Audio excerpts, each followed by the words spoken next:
አንድም የዚህ መንፈስ ቅዱስን የሶስተኛ አካል ለማድረግ ሙከራ የሚያደርግ አንድም መምህር መንፈስ ቅዱስን ለመግለጽ መጽሐፍ ቅዱስ የተጠቀመባቸውን ቃላት ማንሳት አይፈልግም። በጭራሽ መንፈስ ቅዱስ ሌላ አካል ከአብ የተለየ ሌላ አካል ቢሆን ኖሮ የእግዚአብሔር ጣት ተብሎ ሊገለጽ አይችልም። ለመንፈስ ቅዱስ ምሳሌ እንዲሆኑ መጽሐፍ ቅዱስ የተጠቀመባቸውን ቃላት ብታዩ የአንዱ አምላክ ሁለንተና እንጂ ሌላ አካል አድርገን እንድናየው የሚያደርግ አይደለም።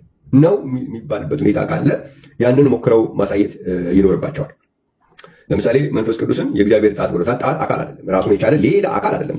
ጣት የሁለንተና ክፍል ነው። ስለዚህ መንፈስ ቅዱስን ምሳሌ ሲሰጥ ጌታ ኢየሱስ በሉቃስ ወንጌል ምዕራፍ 11 ቁጥር 19-20 ላይ የእግዚአብሔር ጣት ብሎ መንፈስ ቅዱስን ገልጿል ማለት ነው። መንፈስ ቅዱስ ሌላ አካል ቢሆን ጣት የሚል ምሳሌ ሊሰጠው አይችልም።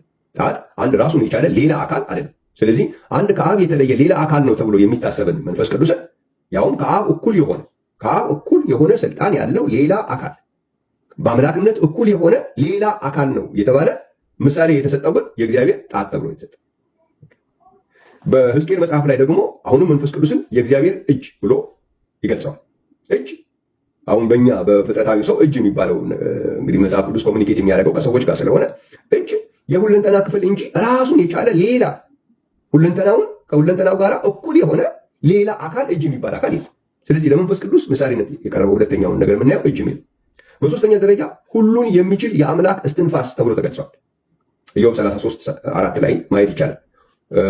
በሁለተኛ ተሰሎንቄም ምዕራፍ 2 ቁጥር 8 ላይ የአምላክ እስትንፋስ ብሎ ያስቀምጣል።